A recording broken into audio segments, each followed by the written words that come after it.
Picture this. You're cruising down the highway at 70 miles per hour. Under the hood and woven entirely through the chassis of your car, there are dozens of computerized nodes instantly communicating vital data. We're talking engine timing, brake pressure, steering angle. But what happens when a burst of electrical noise, maybe from a spark plug firing or a wiper motor turning on, corrupts just a single piece of that critical data? Well, a modern vehicle network doesn't just crash. Instead, it relies on an incredibly robust self-healing mechanism built right into the communication protocol itself. In today's explainer, we're going to master exactly how the controller area network, or CAN bus, handles these errors. Because really, it acts as an atomic-level automotive immune system. Here is our roadmap for the explainer. 1. The automotive immune system. 2. The atomic level, bit by bit. 3. The rules of the bus. 4. A real-world walkthrough. 5. The startup node gotcha. And 6. 3 critical takeaways. Let's just jump right in. Starting with Section 1, the automotive immune system, a self-monitoring network. We really need to establish the foundational need for a network that doesn't just pass data back and forth, but actively polices it. To truly understand how this happens, we have to look past the surface and dive straight inside the network architecture. Just think about the sheer scale of this ecosystem. In your standard computer network, if a packet is corrupted, the high-level software might catch it a bit later and just request a resend. But in a vehicle, you absolutely do not have the luxury of time. An emergency braking command cannot sit around waiting for the host software processor to realize something went wrong. CAN error handling happens instantly. It operates entirely on the hardware protocol layer, layer 2 of the OSI model. Every single node monitors the bus simultaneously, making it a true self-monitoring ecosystem. Moving to Section 2, atomic level, bit by bit, hardware error types. Let's zoom in from that macro vehicle view and transition right down to the atomic level interactions where these physical errors actually occur. The CAN standard explicitly defines 5 different error types that the protocol controller will immediately recognize. First, we have bit errors. This is where what a node transmits simply doesn't match what it reads back from the bus. Then, acknowledge errors, where no one confirms receiving the frame.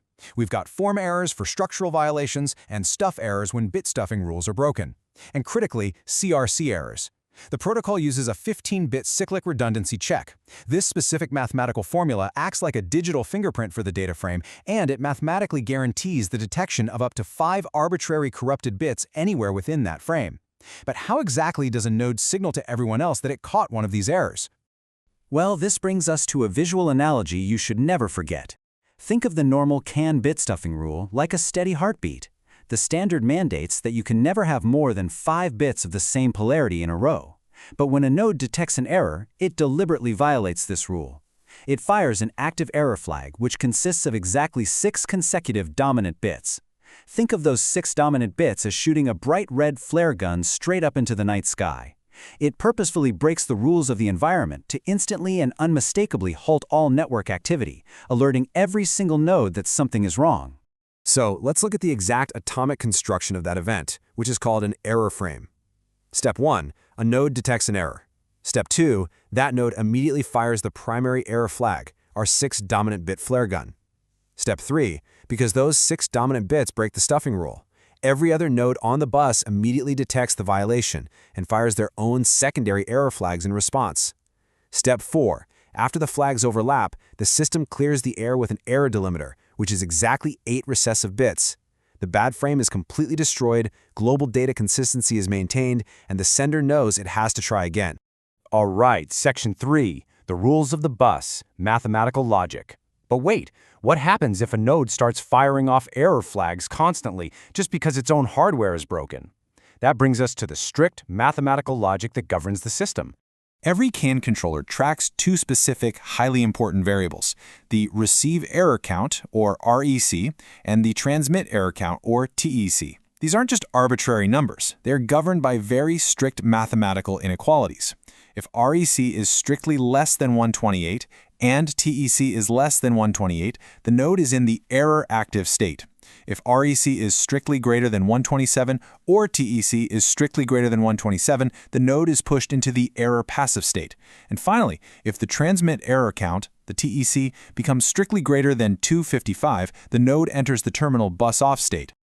This math brilliantly sets up the protocol's built-in justice system. Error active is your good citizen. The node has full transmission rights and gets to use dominant bits for its error flags. Error passive means the node is on probation. It can still communicate, but its error flags are now passive, made entirely of recessive bits, meaning it physically cannot destroy other nodes' frames if it's the one malfunctioning. Finally, bus off is solitary confinement. A node crossing that TEC greater than 255 threshold has mathematically proven its hardware is fundamentally broken. To save the rest of the network from its constant garbage, it's physically disconnected from the bus entirely.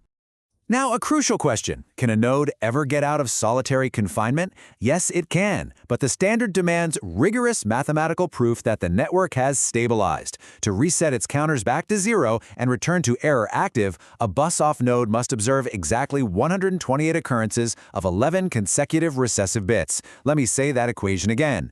128 times 11 recessive bits. It has to passively sit there, listen, and mathematically prove that the bus has been idle and stable for a significant duration before it is ever allowed to participate again. Section 4. Real-world walkthrough. Seeing is believing. We've covered the rules and the atomic theory. Let's transition from theoretical math to a practical application and see what this literally looks like on the wire. Let's methodically walk through a failed transmission based on our exact math and rules. Step 1. A node attempts to send a frame with identifier 0113. Step 2. Right in the middle of the data payload, an error occurs. Step 3. Boom, our flare gun goes off. The node fires an active error flag, instantly destroying the frame so absolutely no one accepts corrupted data. Step 4. We wait out the error delimiter, followed by the interframe space, which is exactly 3 recessive bits. Step 5. The node automatically initiates a completely successful retransmission of ID 0113. And here is the physical proof. You are looking at an actual oscilloscope capture of that exact event. I want you to look closely at that green line. That represents the physical differential voltage on the bus lines. Do you see that massive, sustained block of dominant voltage right in the middle? That physical voltage drop is our flare gun. Those are the 6 consecutive dominant bits aggressively overriding everything else on the wire. You can literally see the protocol reacting, halting the bad frame, pausing, and then perfectly retransmitting identifier 0x13 over on the right side. The system heals itself flawlessly in real time. Moving on to Section 5, the startup node gotcha, a critical edge case. Now that we've seen it work so well, let's explore a scenario that constantly trips up embedded engineers during network design. Imagine you're designing a network, and you power up the very first node. It excitedly sends out its first frame. But because it's literally the only module awake, no other node is there to provide a dominant acknowledge bit. So our lone node detects an acknowledge error, increases its transmit error count, and tries again. Fails again. TEC goes up. Tries again. If this happens continuously in a loop, why doesn't its TEC blast past 255, sending the node into a permanent bus-off suicide before the rest of the car even turns on? The answer? 0. That's right, 0. This is a brilliant, life-saving protocol quirk explicitly written into the CAN standard. When a node's transmit error count pushes it into the error passive state, meaning TEC is greater than 127, and it experiences an acknowledge error, the standard dictates that its TEC increases by exactly 0. It just stops counting. The node stays in error passive, effectively treading water indefinitely, sending its frame over and over until another module finally wakes up and acknowledges it. Without this specific mathematical exception, a single fast-booting node would permanently isolate itself from the network every single time you turn the key in the ignition. Finally, Section 6, Critical Takeaways, Summary and Review. We have covered a massive amount of physical and mathematical ground today, so let's bring this deep dive to a close with a rapid-fire summary. Here are your 3 critical takeaways to lock this topic into your memory. Number 1, data consistency. Because of the error flag flare gun, a frame is either perfectly accepted by all nodes or instantly rejected by all nodes. There is no middle ground. Number 2, global error detection. We do not rely on higher-level software. Every single physical node checks every bit of every frame instantly, utilizing mathematical checks like the 15-bit CRC. Number 3, mathematical penalties. By strictly tracking the TEC and REC variables, the network perfectly balances temporary probation for minor glitches against permanent isolation for actual hardware failure. This mathematically guarantees the survival of the wider vehicle cluster. Understanding these rules means you now possess a deep, intuitive grasp of exactly how modern vehicle networks protect themselves. When you master the physical layer, the software becomes easy. But it leaves us with a provocative thought. As vehicles become completely autonomous and start relying on exponentially faster data rates, will these Layer 2 hardware protections still be enough to keep us safe at 70 miles per hour? Or are these standards going to have to fundamentally evolve? If you found this explainer valuable, hit subscribe for more EMC and automotive communication protocol survival guides. Keep learning, keep building, and I'll see you in the next one.